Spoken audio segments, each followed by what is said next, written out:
ख्रिस्तामध्ये सर्वांना प्रेमाचा सलाम. मी रोहित सावंत, तुमचा होस्ट. पुन्हा एकदा तुमचं स्वागत करतो द अनसंग वॉरियर्स या पेजवर. माझा विश्वास आहे आणि खात्री आहे मागील व्हिडिओ तुम्ही पाहिलाच असेल. तर आज मी या माध्यमातून आपल्यामध्ये जे देवाचे वरिष्ठ सेवक रेव्हरंड सालोमन पवार, जे मागील 45 वर्ष प्रभूच्या सेवेमध्ये आहेत. प्रभूची सेवा त्यांनी अनेक राज्यांमध्ये केलेली आहे. देशातील 4 राज्य सोडले तर बाकीच्या अनेक राज्यांमध्ये त्यांनी प्रभूची वचनाची सेवा, रेडिओद्वारे सेवा, जी आत्मिक यात्रा जो कार्यक्रम होता त्याची सेवा देखील त्यांनी केलेली आहे.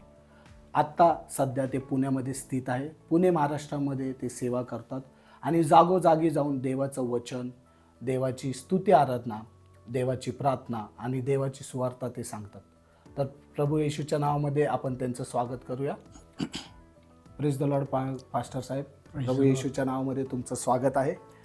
पहिले तर तुमचे विशेष आभार की तुम्ही तुमचा वेळ देऊन, मूल्यवान वेळ देऊन मला ही संधी दिली की तुमच्याबरोबर हितगुज साधण्याची. तर प्रथम पहिले तर तुम्ही कशा आहात? मी बरं आहे, देवाच्या कृपेनं. या नवीन वर्षामध्ये परमेश्वरानं एक नवीन वर्ष आम्हा प्रत्येकांना दिलं. माझ्या आयुष्याला देखील नवीन वर्ष दिलेलं आहे. याबद्दल देवाची मी स्तुती करतो आणि ही संधी आपल्या माध्यमातून आपण आम्हाला दिलेली आहे, याबद्दलही देवाला मी गौरव देतो. धन्यवाद. तर मला तुम्हाला सांगू द्या की मी पाळक साहेबांना 10 प्रश्न विचारेन आणि त्या प्रश्नाचं ते उत्तर देतील आणि माझी निश्चित खात्री आहे की त्यांची जी साक्ष आहे, त्यांची सेवेचा जो प्रवास आहे, त्याच्याद्वारे तुम्ही, मी आणि आपण सर्वजण जे पाहणार आहोत ते आशीर्वादित होणार आहोत. तर पाळक साहेब, पहिला प्रश्न तुमच्यासाठी माझा हा आहे की तुमचं तारण केव्हा झालं आणि कसं झालं, त्याबद्दल जर तुम्ही 2-3 मिनिटात आम्हाला सांगितलं ती गोष्ट तर बरं होईल. अर्थातच ही अतिशय महत्त्वाची गोष्ट आहे की तारण जे आहे वैयक्तिक जीवनाचं असतं. आणि माझ्या बालअवस्थेमध्ये म्हणजे 12 वर्षी वयाच्या आम्ही दौंड या ठिकाणामध्ये राहत असताना लेकरांना घेऊन मी प्रार्थना, गीते आणि स्तवणे यामध्ये सेवा करत असे.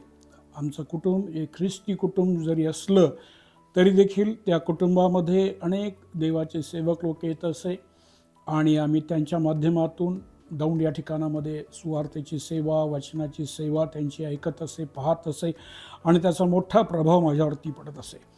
आणि असंच एक दिवस मुलांना घेऊन मी गीते प्रार्थना करत असताना मला माझ्या वैयक्तिक जीवनाबद्दल अशी जाणीव झाली की माझा जन्म जरी ख्रिस्ती कुटुंबात झाला तरी प्रत्येक मनुष्य त्याचा जन्म हा पापामध्ये, कारण पापाचं वेतन मरण आहे हे मी कानाने ऐकलं होतं. आणि त्यावर विश्वास ठेवून मी त्यावेळेला देवाच्या आत्म्यानं मला स्पर्श केला आणि एका घरामध्ये मी प्रार्थना करत असताना परमेश्वराच्या आत्म्याने मला स्पर्श केला आणि मी प्रभू येशू ख्रिस्ताचा वैयक्तिक तारणारा म्हणून स्वीकार त्यावेळेस केला. पाळक साहेब, तुमचं जेव्हा तारण झालं, जसं तुम्ही सांगितलं की लहान लेकरांना किंवा तरुणांना घेऊन तुम्ही प्रार्थना करत असेल, तर ज्या वेळी तुमचं तारण झालं तेव्हा तुमचं वय काय होतं? मी 12 वर्षाचा होतो. अच्छा, खूप छान, खूप छान. आणि दुसरा प्रश्न तुमच्यासाठी हा आहे की आत्ताच तुम्ही सांगितलं की 12 वर्षात तुमचं तारण झालं, तर मग तुम्हाला सर्व काही सोडून प्रभूच्या सेवेला जाण्याची वेळ आली, हे तुम्हाला कधी समजलं? अर्थातच मी शालेय जीवनात असताना परमेश्वर मला त्याच्या सेवेसाठी परमेश्वरानं मला निवडलं होतं हे मला कळालं. आणि तेव्हापासून शालेय जीवनातूनच मी माझ्या सुवार्तेची सेवा, शाळेतून लोक मला घेऊन जात असे, घरोघरी मी जात असे आणि परमेश्वराच्या आत्म्यानं मला देवाच्या वचनाची सेवा शिकवली. आणि म्हणून माझं शालेय जीवन व त्याबरोबर सुवार्तेची सेवा ही तेव्हापासूनच मी करू लागलो. खूप छान, खूप छान. तिसरा प्रश्न तुमच्यासाठी आहे की तुम्ही किती वर्ष सेवा करत आहे आणि तुम्ही तुमच्या सेवेचा प्रवास दर काही मिनटं घेऊन आम्हाला सांगितला किंवा याच्या कोणत्या वर्षी तुम्ही सेवा चालू केली, मग सेवेत काही चढ उतार आले का, आणि आले तर मग ती सेवा तुम्ही पुढे कसं घेऊन गेला? ही गोष्ट फार महत्त्वाची आहे की ज्यावेळेला माझे शालेय शिक्षण वयाच्या 16 वर्षी मी माझ्या घरामध्ये एक दिवस पहाटे 3 वाजता देवाची वाणी ऐकली की तू उठ आणि माझ्यासाठी तयारी कर. आणि परमेश्वरानं एका देवाच्या भारतातील अतिशय उत्तम सेवकाच्या द्वारे डॉक्टर PG वर्गीस पठाणकोट पंजाब या ठिकाणामध्ये. आणि ते पुण्यामध्ये आलेले असताना त्यांच्याद्वारे परमेश्वराने हे प्रगट केलं की एक तरुण या ठिकाणामध्ये जो बसलेला आहे, खडकवासला इंडिया या ठिकाणामध्ये त्यांची सभा होती आणि त्या सभेतून माझं पाचारण त्यांनी प्रगट केलं आणि त्यांच्यासोबतच मी सुवार्तेच्या ट्रेनिंगसाठी पंजाब पठाणकोट यामध्ये गेलो आणि तेथे मी 1 वर्ष 6 महिने मी राहून प्रभूच्या वचनाची आणि सुवार्तेची मी शिक्षण घेतलं आणि तेव्हापासून मी सेवेमध्ये आहे. अच्छा. आणि मग जेव्हा तुम्ही बोलत आहात की वयाच्या 17 किंवा 18 वर्षी तुम्ही सेवा चालू केली, तर ते किती कठीण होतं तुमच्यासाठी? आपलं घर, आपली आई, आपले वडील, आपले बहीण भाऊ, जे सर्व चांगलं व्यवस्थित चालू असताना ते सर्व त्यागायचं, पठाणकोट सारख्या जागेमध्ये जाऊन राहायचं, तिथलं जेवण, तिथलं वातावरण, तिथले जे आजूबाजूच्या गोष्टी असेल, तर त्यांचा तुम्हाला त्रास झाला का? मला कोणतीच भीती माझ्या मनात नव्हती की कुठलाही संशय नव्हता, कारण माझं कुटुंब, माझे आईवडील हे स्वतः प्रभूच्या सेवेत असल्यामुळं त्यांचं फार मोठं योगदान माझ्या वडिलांचं, माझ्या आईचं मला मिळत होतं. प्रार्थनेचं सहाय्य, सपोर्ट त्यांचा होता. आणि ज्यावेळेला मला माझं निश्चित झालं त्या ठिकाणात जाण्याचं, त्यावेळेला माझं सर्व कुटुंब, माझी बहीण भावंडं, माझे आईवडील यांनी मला मोठं प्रोत्साहन केलं की तू जा आणि त्या ठिकाणी जाऊन मनापासून परमेश्वराची सेवा कर. आणि ज्यावेळेस मी माझं घर सोडलं त्यावेळेला पुण्यातून मी पंजाबला निघालो, त्यावेळेसच मी परमेश्वराला प्रार्थना केली होती की एका बाजूला आईवडील, बहीण भावंडं, नातं, हे दुसरी बाजू प्रभूची सेवा आहे, ते शेत आहे. आणि परमेश्वराचं मला झालेलं पाचारण, माझं बोलावणं जे होतं, अर्थात एक वचन माझ्यापुढं होतं त्या रात्री पहाटे, किंमतसाठी दुःखे सो सुवार्तेची सेवा गेलेली पूर्ण कर. हे पुढं ठेवून मी तिथे निघालो. त्यामुळे माझा अत्यानंद मला होता या सेवेमध्ये मी जात आहे. आणि मोठं आमचं कुटुंबच असं होतं की पहाटे 4 वाजेपासून प्रार्थनेचं वातावरण घरात असायचं. म्हणजे आपण समजू शकता की कुटुंबातलं प्रोत्साहन किती मोठं मला असेल. आणि ज्यावेळेस मी तिथे गेलो त्यानंतरच मी अतिशय धैर्यानं, आणि अनेक प्रश्न पुढे होते, अर्थात समस्या होत्या, मला भाषा बोली येत नव्हती. तिथे जाऊन मी हिंदी भाषा शिकलो आणि त्या विविध एरियामध्ये पंजाबच्या प्रभूनं मला पाठवलं आणि मोठ्या धैर्यानं त्याचं कार्य करण्यासाठी परमेश्वरानं मला कृपा पुरवली. अजून एक प्रश्न, हा प्रश्न माझ्या यादीत नाही, पण आता तुम्ही बोलले की कुटुंबाचा जो सहभाग असतो, जेव्हा सेवेला मुलगा किंवा मुलगी किंवा घरातील एक व्यक्ती निघतो, तर कुटुंबाचा किती महत्त्वाचा भाग असतो त्याला सपोर्ट करणं, त्याच्यासाठी प्रार्थना करणं किंवा त्याला उत्तेजन देऊन पुढे पाठवणं की जा प्रभूचा. जसं तुम्ही बोलले की वयाच्या लहान वयातच तुम्हाला प्रभूचा आवाज आला, पाचारण आलं, आणि त्या गोष्टीला जेव्हा तुम्ही तुमच्या कुटुंबासमोर ठेवता तेव्हा कुटुंबाने त्याला पाठिंबा देणं हे किती महत्त्वाचं आहे? हेच अतिशय महत्त्वाचं असतं ख्रिस्ती विश्वासामध्ये. किंवा कुटुंबातून कोणीतरी सेवेसाठी जर जात असेल तर त्याला प्रोत्साहन करणं. त्याच्यासाठी तो काळ अतिशय बिकट होता, कारण आर्थिक परिस्थिती आमची नव्हती कुटुंबाची की मला आर्थिक बळ त्यांनी द्यावं. दुसरी गोष्ट अशी होती की माझ्याकडे पण काही नव्हतं, की माझ्या त्यावेळेस मी निघताना विश्वासानं निघालो. त्यावेळेस एक जोड माझ्या अंगावर कपडे होते, एक संगती होते, याच्या व्यतिरिक्त माझ्याजवळ काही नव्हतं. ज्यावेळेस मी रेल्वेत बसलो त्यावेळेला मी प्रार्थना केली परमेश्वराकडे की प्रभू, आता मी तुझ्यासाठी, तुझ्या कार्यासाठी बाहेर पडत आहे. जे काय आहे, आई वडील, बहीण भावंड यांच्यापासून मला धनसंपत्ती मिळू शकत नाही, पण मोठं पाठबळ ते आहे प्रार्थनेचं. ते योगदान घेऊन मी निघालो. त्यामुळे माझ्या मनामध्ये कुठलीही शंका नव्हती. माझ्या कुटुंबाचा पूर्णतः मला अतिशय मोठा सपोर्ट त्या काळामध्ये मिळाला.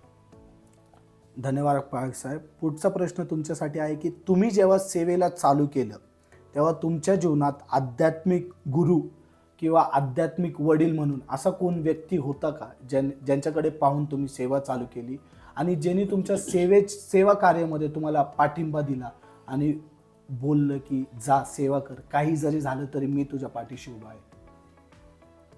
मला दौंड या ठिकाणामध्ये बार्नबस डेव्हिड देवाचे सेवक नागपूर या ठिकाणामधून आले होते. 75 सालची ती गोष्ट आहे. आणि त्यांची मोठी सभा झाली संजीवनाची, आणि आम्ही तरुण त्यांच्या समोर पुढच्या बाजूला आम्ही काम करायचो. अरेंजमेंट कर, खुर्च्या ठेव, हे केलं. आणि त्या काळामध्ये पहिल्याच दिवशी त्यांच्या आणि वचनाच्या सेवेवर मी अतिशय प्रभावित झालो. आणि मग मला अशी संधी मिळाली की त्यांची सेवा करण्याची. त्यांचे कपडे मी प्रेस करत असे, भोजन वाढून देत असे, पाणी देत असे. आणि त्यांनी तिसऱ्या दिवशी मग माझा त्यांचा कोट मीटिंग संपल्यानंतर ते आले आणि त्यांनी त्याचं ब्लेझर काढला आणि त्यांनी माझ्या पाठीवर ठेवलं. आणि ते म्हटले, बाळा, तुझ्यावरती एक मोठा अभिषेक आहे आणि आजपासून तो अभिषेक सेवेला तुझ्या मोठ्या सामर्थ्यानं तुला पुढे घेऊन जाईल. हे अनॉइंटिंग आहे, अभिषेक आहे, हा तू घे. आणि तेव्हा मी अतिशय अश्रुपूर्ण नेत्राने तो स्वीकारला आणि तो आजपर्यंत टिकून आहे. आमेन आमेन. निश्चितच आम्ही ते पाहत आहोत तुमच्या सेवेद्वारे. 7वा आणि सर्वात महत्त्वाचा प्रश्न मला तुम्हाला हा विचारायचा आहे, सेवा जेव्हा तुम्ही चालू केलं, सेवा करायला जेव्हा बाहेर पडले, तेव्हा असं कधी वाटलं का की अशी कधी निराशा आली किंवा असं कधी मागे बघितल्यावर असं वाटलं का की अरे सेवा बंद करावी, मागच्या जीवनात पुन्हा जावं? आणि जर असं वाटलं असेल तर ती एक कोणती गोष्ट होती किंवा कोणता व्यक्ती होता किंवा ते कोणतं वचन होतं ज्याने तुम्हाला उचलून धरलं आणि प्रेरणा दिली की नाही, सेवा बंद नाही करायची, अशीच पुढे चालू ठेवायची? अतिशय सुंदर प्रश्न तो आहे. परंतु जीवनामध्ये शोकजनक खोरे खूप आले, अतिशय संकट आले, रोगराई आली, दुर्घटना झाल्या आणि अनेक प्रकारे माझ्या आर्थिक समस्या होत्या, भौतिक समस्या होत्या, विरोधक होते. मृत्यूला मी जवळून पाहिलं, माझ्यावरती हल्ले झाले इतकेपर्यंत की मला खतम करायचं, नष्ट करायचे, सेवेमधून पण आणि वेगवेगळ्या माध्यमांमधून असे अनेक प्रश्न, अनेक समस्या मी अनुभवल्या. परंतु मला असं कधी वाटलं नाही की यामुळं मी सेवा सोडावी, मागे जावं. लोकांकडून पण अतिशय मला जवळचे मित्रगण पण अनेक प्रकारे मला या सेवेतून मी दुःखी झालो. पण असं कधी वाटलं नाही की मी सेवा सोडून द्यावी आणि सेवेतून बाहेर पडावं. हा माझ्यासाठी एक फार मोठा विषय होता की माझी सुरुवातच तशा पद्धतीने झाली. आणि दुसरी गोष्ट मला अतिशय महत्त्वाची माझी की मी पठाणकोटवरून मी उदयपूर राजस्थान या ठिकाणामध्ये देखील सेवेला गेलो आणि तिथून मी देवाच्या वचनाची पण मी अभ्यास केला, बायबल स्कूल झालं आणि त्यानंतर आदिवासी भागामध्ये सेवा केली. आणि त्यासाठी आम्हाला जंगलातल्या वातावरणाशी भयंकर सामना करावा लागला. परंतु निराशेच्या दरीतूनही बाहेर पडलो, क्लेशातून बाहेर पडलो, आजारातून बाहेर पडलो, वेगळ्या माध्यमातून आलेले शोक त्याच्यातून बाहेर पडलो. आणि परमेश्वरानं मला यामध्ये कधीही मला मागं जाऊ दिलं नाही. आणि मी आजवर तो विश्वास घेऊन स्थिर आहे सेवेमध्ये. आमेन आमेन. पार्क साहेब, मी जोशवा आणि सेल्विना यांच्याकडून ऐकलेलं आहे की तुम्हाला प्रभूने स्वप्न दाखवलं, तुम्ही स्वर्ग आणि नर्क स्वतः तुमच्या नेत्राने पाहिलेलं आहे. तर माझी इच्छा आहे की तुम्ही एक 5 मिनटं तरी आपले जे दर्शक आहेत त्यांना तो अनुभव सांगावा. होय, मी 1979 साली बारामती या ठिकाणामध्ये माझे मित्र जयंत गोरे यांच्या घरी गेलेलो होतो. आणि आम्ही त्या ठिकाणामध्ये जात असे नेहमी. बारामती आणि दौंड जवळ होतं. आणि त्या ठिकाणामध्ये जात असताना मला एक रात्री आम्ही सायंकाळी प्रार्थनेत बसलो त्या कुटुंबामध्ये. घरामध्ये बसल्यानंतर माझे जवळपास मित्र होते, काही प्रार्थनेचे लोक होते. आणि आम्ही त्यामध्ये असताना एक अतिशय मोठं सामर्थ्य, एक अभिषेक पवित्र आत्म्याचा मजूर उतरलेला आहे. आणि त्या लोकांनी ते पाहिलं सगळं की एक जबरदस्त देवाचं कार्य या ठिकाणामध्ये परमेश्वरानं केलं याच्या जीवनामध्ये, काय असेल ते. आणि मग मी उपडा पडलो. आणि उपडा पडल्यानंतर मी पाहिलं की सायंकाळी 7चा सुमार होता. आणि त्यावेळेस एक वाणी अशी आलेली मी पाहिली, ऐकली आणि स्वर्ग उघडलेला मी पाहिला. आणि मी खूप आनंदी झालो. परमेश्वरा, हे काय मी बघत आहे. आणि त्यावेळेस 2 स्वर्गीय दूत ते अवतरले आणि मी त्यांना पाहत आहे. आणि तितक्यात एक वेगवान, जसं आपण घोडे कसे बघतो असे वेगाने येतात, असा एक वेगाने एक रथ आलेला पाहिला. आणि तो अग्नीचा रथ होता. अग्नीचा रथ म्हणजे त्याच्या खाली जसं स्पार्किंग होतं नाही का, एक गाडीचं एक टायर घासलं जातो त्यास आणि त्याचा आवाज येतो, तसं अग्निमय त्या रथाचा आवाज मी ऐकला. आणि त्या दोघांनी मला उचललं, अक्षरशः असं उचललं आणि त्याने मला त्या रथात बसवलं. आणि तो रथ जणू काय असा पृथ्वीवरून वर उचलला गेला. आणि मी ते पाहतच मी आक्रोश करू लागलो. मी मोठ्याने म्हणाले, काय दोन्ही बाजूला उजवीकडे डावीकडे जसं काय त्या रथात मी बसलेलो आणि ते दोघेही माझ्या बाजूला आहे. आणि मी डावीकडे बघतो, उजवीकडे बघतो, दोन्हीकडे बघत असताना तो रथ अंतर्धान पावला आकाशामध्ये.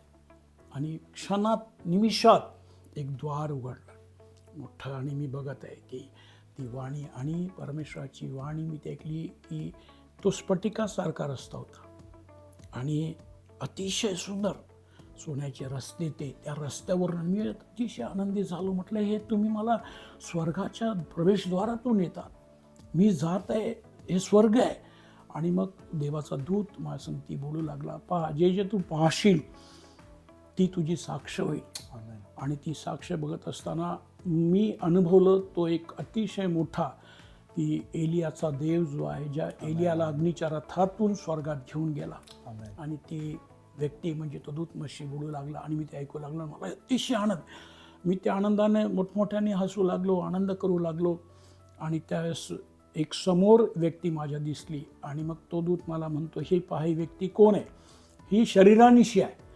आणि ती व्यक्ती, आणि मग मी म्हटलं, होय, पवित्र शास्त्रामध्ये एक व्यक्ती आहे जी परमेश्वरानं त्याला उचलून नेलं. या रथांमधून जे मी आलो असंच तो देखील इथं पोहोचताना तो एलिया संदेष्टा आहे. आणि त्या संदेष्टानं मला स्माईल दिलं, हसला. आणि त्याचं हास्य, आणि मी इतकं प्रभावी झालो, इतकं आणखी काय नाही काय की मी एलिया संदेष्टाला पाहत आहे. मी एलिया संदेष्टाला बघत असताना माझा आनंद इतका मोठा होता, गगनात मावेना. परत तिथून आणि ते रथ पुढे जाऊ लागला, वेगानं जाऊ लागला. आणि पुढे गेल्यानंतर मी एक ऐकलं की वस्ती, अब्राहम, इसाक, याकोबाची वस्ती, त्यामध्ये तुझं स्थान आहे. आणि मी म्हटलं, परमेश्वर, असं कोणती वस्ती? अतिशय एका मोठ्या नगराकडं, अशा वस्तीकडं, जसं काय ते लखलख लखलख लख सगळे यास्पे, नीलमणी, हिरे, माणिक, मोती, सगळं काय चमक त्याच्यामध्ये. आणि तिथे अब्राहमाचं स्थान पाहिलं, त्याच्या उराशी लाजाराला पाहिलं. आणि हे पाहत असताना आताही मला तो स्पर्श होत, तो आनंद फार मोठा होता, अतिशय आनंद होता. आणि अशा प्रकारे तिथून स्वर्गीय स्थानातल्या काही महत्त्वाच्या गोष्टी, विश्वासणाऱ्यांचं स्थान, 12 शिष्य, आणि एका स्त्रियांच्या अशा विशाल एका बसलेल्या स्त्रियांच्या मध्यभागी एक स्त्री मी पाहिली, ती म्हणजे मुक्ती मिशनच्या पुणेकराव. अतिशय मला हे सांगायला आनंद वाटतो, माझं हृदय आनंदानं भरलेलं आहे.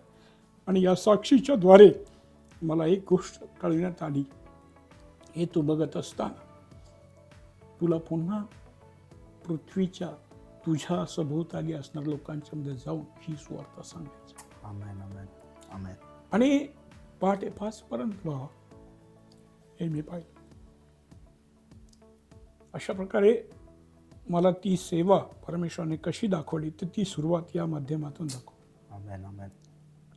आणि म्हणून हे इतके वर्ष जे आहे, 79 सालापासूनचे माझ्या सेवेच्या माध्यमात मला असं कधी जाणवलं नाही की मी या जगामध्ये हरलेलो आहे. हालेलुया. ही देवाच्या गौरवासाठी ही साक्ष माहिती. Praise the Lord. निश्चित हा आमच्यासाठी देखील आशीर्वादाचा साक्ष आहे. आणि याच्याद्वारे देखील जसं तुम्ही बोलले की जसा एलियावरती घेतला गेला ते तुम्ही पाहिलं, तर हे आपल्याला हे दर्शवतं की देवाचं वचन किती जिवंत आहे आणि तंतोतंत आहे. पुढचा प्रश्न पायक साहेब, मला तुम्हाला हा विचारायचा होता की तुम्ही तुमची सेवा 1979 या सालापासून चालू केली.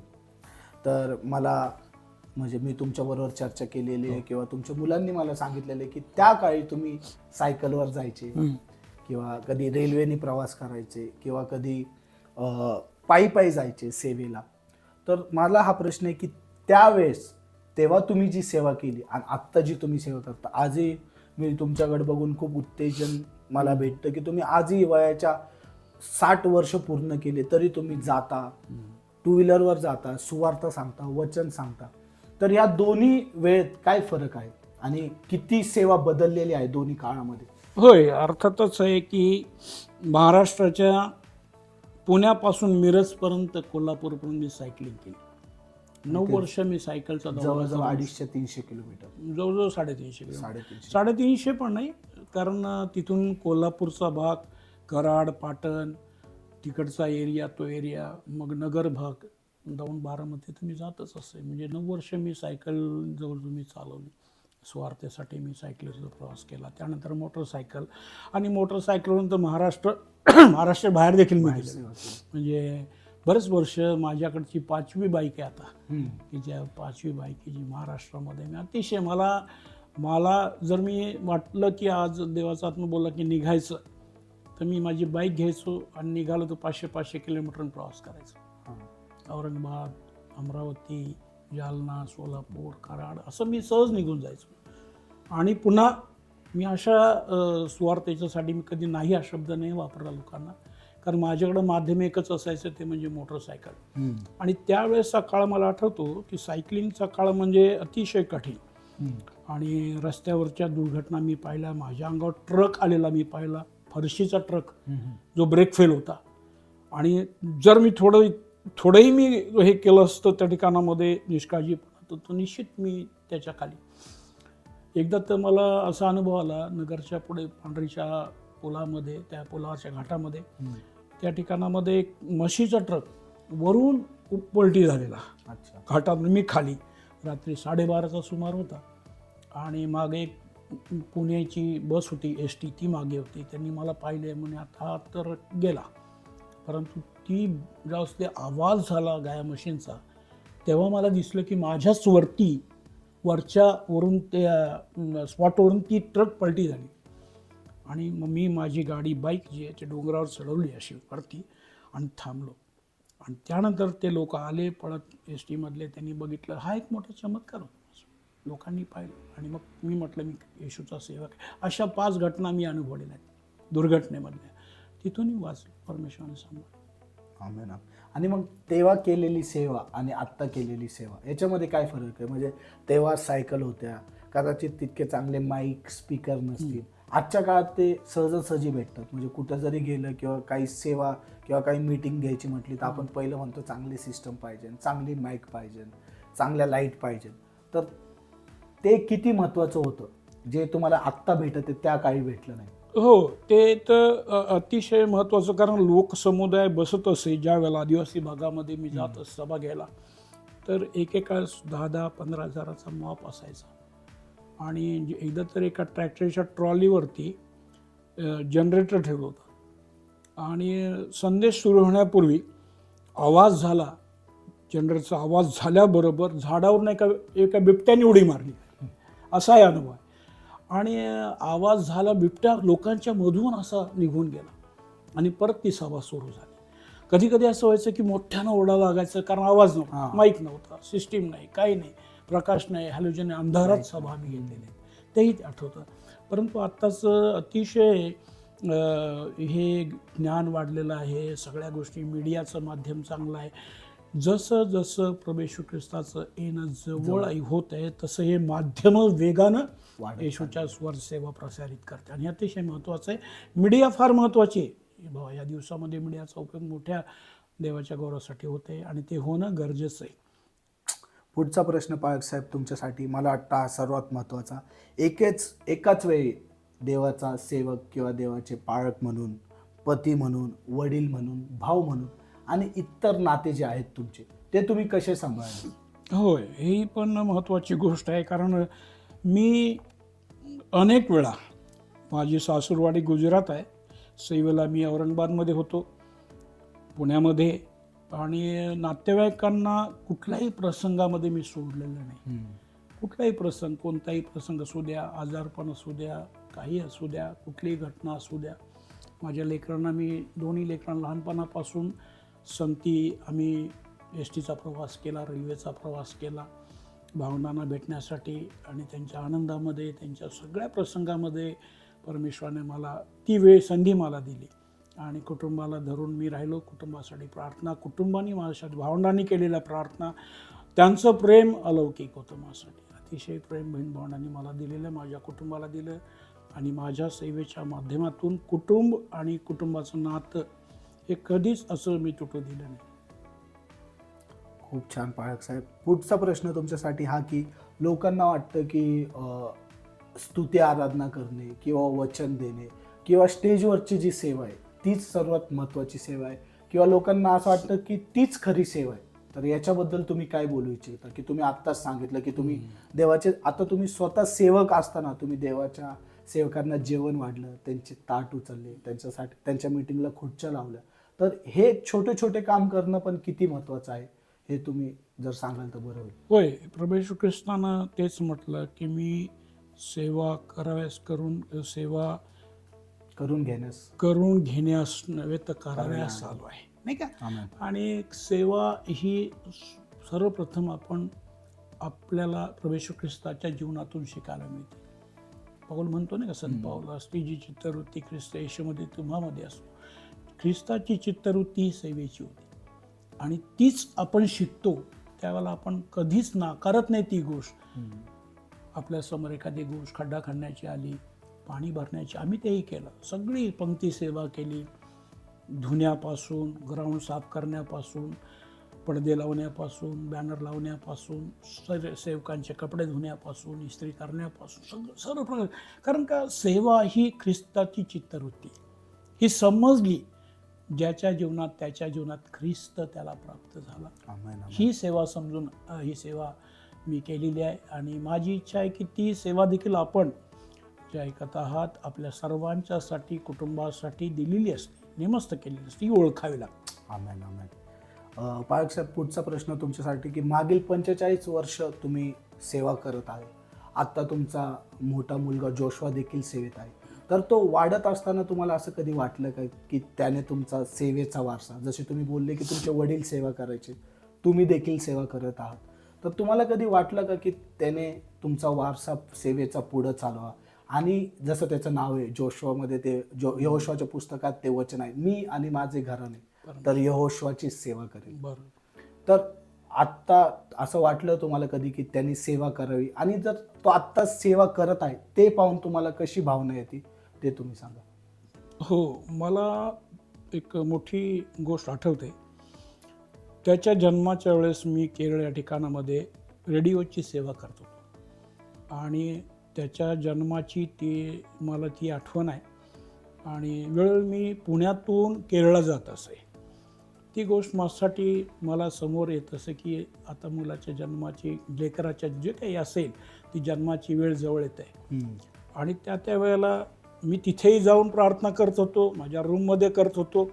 जर हे अपत्य तुम्हाला देत आहे, हे संततीचं धन मला देत आहे परमेश्वरा, तर ते तुझ्या गौरवासाठी. आणि अशी घटना घडली होती की कन्व्हेन्शनमध्ये मी गेलो नवापूर या ठिकाणामध्ये, आणि जे प्रीचर आले होते डेव्हिड वॅलिस म्हणून न्यूझीलंडहून, आणि मग ते आणि आम्ही एकाच कारमध्ये चाललो होतो. आणि मग त्यांनी मला विचारलं आणि त्यांनी मला मी त्यांना सांगितलं की आता आहे आणि मिसेस माझी जी प्रेग्नंट आहे. आणि त्यावेळेस त्यांनी सांगितलं की तुला परमेश्वर पुत्र संतती देत आहे आणि त्याचे नाव तू जोशुआ ठेवा.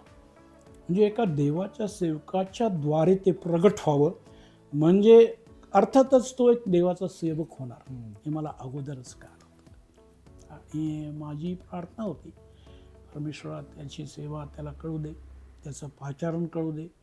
आणि एके दिवशी ज्यावेळेस तो मला बोलला, ज्यावेळेस त्याला मी कॉलेजमध्ये ॲडमिशनसाठी गेलो होतो नगरला, आणि त्याला MBAचं ॲडमिशन मिळत होतं. परंतु मी त्याला बोललो की बाळा असं असं झालं आहे आणि ते शक्य आहे, काहीच अशक्य नाही, ते माझे मित्र आहेत, ते तुला. तो खाली बसला माझ्याजवळ आणि तो म्हणला, पप्पा नाही, मला सेवेची इच्छा आहे, मला बायबल ट्रेनिंग करायची इच्छा आहे, मला उदयपूरला पाठवा, फिलाडेल्फिया बायबल कॉलेजला मला जायचं आहे, मी ट्रेनिंग. मी म्हटलं तू विचार कर, प्रार्थना कर आणि मला खात्रीनं सांग की तुझं पाचारण हे तुला कळालं. आणि तो म्हटला होय मी जाईन. आणि तो गेला. तो तिथे गेला, त्याने ट्रेनिंग केलं आणि आजही तो प्रभूच्या सेवेमध्ये कार्यरत आहे, जॉब करून सेवा करतो. खूप छान. माझ्या मुलीचंही तसंच आहे, तिची साक्ष तीच आहे. तिचा जन्म झाला त्यावेळेस डॉक्टरांनी मला बोलावलं आणि त्यावेळेस त्या गावामध्ये कुठली सुविधा नव्हती. आमच्या लोणी काळभोर पुण्याजवळ गाव आहे आणि सुविधा नव्हती, काहीच नाही. आणि डॉक्टर अचानक मला बोलून घेतलं. त्यांनी सांगितलं बाळ अडचणीत आहे, आई पण दोघांपैकी एकाला सुरक्षित राहणं खूप गरजेचं आहे, बाळाला तुम्हाला पुण्यात न्यावं लागेल. आणि ती अवस्था फार वेगळी होती. आणि मग माझे भाऊ विजयदादा पगी म्हणून त्यांची पत्नी तिथं सर्व्हिस करत होती, आमची वहिनी. आणि मग मुलीला त्वरित घेतलं रात्री आणि मध्यरात्री घेऊन निघालो. वेळ नव्हता, समय नव्हता, परंतु चमत्कार होता की परमेश्वराने तिला देखील एक नवीन असं जीवन देण्यासाठी तो समय राखून ठेवला. आम्ही मध्यरात्री 1 वाजता पुण्यामध्ये हडपसर हे ठिकाण आहे, त्या ठिकाणात हॉस्पिटलमध्ये आणलं आणि मी त्या गार्डनमध्ये प्रार्थना केली होती, प्रभू ही देखील मुलगी, हे अपत्य जे आहे, हे जे आहे तुझ्या गौरवासाठी दिलं, तिला देखील ते आशीर्वाद परमेश्वराने दिलेले आहे.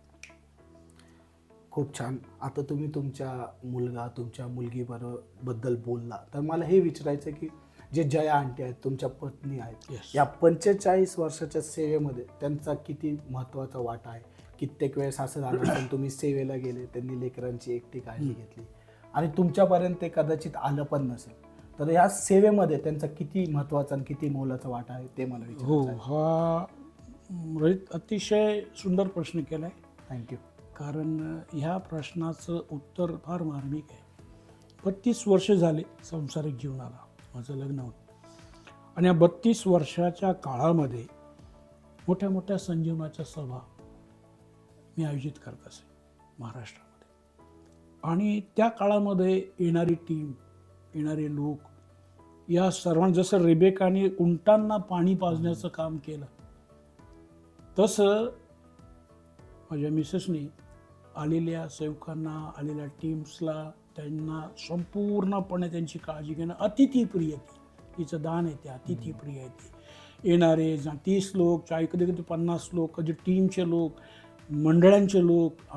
माझी मंडळी होती औरंगाबादमध्ये, ती कधीच असं तिचं सगळं काय असायचं तेवढं असायचं घर, सर्व काही लोकांसाठी. आणि ती सेवा फार म्हणजे कधीही तिने नकार दिला नाही.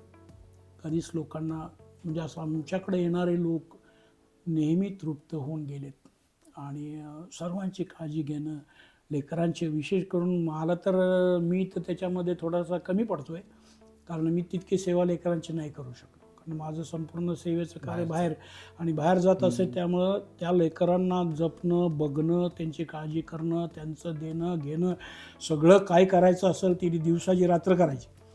अतिशय सुंदर लेकरांची वाढ केली. त्यांना हे एक मोठं क्रेडिट तिचं आहे, मिसेस माझ्या. आणि आध्यात्मिक सेवेचा वाटा म्हणजे प्रार्थनेचं जीवन. त्यांना बाहेर जाऊन सेवा करण्यासाठी नाही, पण प्रार्थनेचं जीवन खूप अद्भुत असं आहे. वैयक्तिक प्रार्थना, बायबल वचन, रिकामा वेळ असेल ती बायबल घेऊन बसते, वाचत बसते. म्हणजे कुटुंबाचं नातं, माझ्या संपूर्ण पवार फॅमिली, तिच्या घरचे लोक एकजूट ठेवणं, एक संघ ठेवणं, ही सोपी गोष्ट नाही आहे. एका मोठ्या फॅमिलीत आम्ही आहोत, मोठा परिवार आहे आमचा, पॉवर फॅमिली मोठी आहे.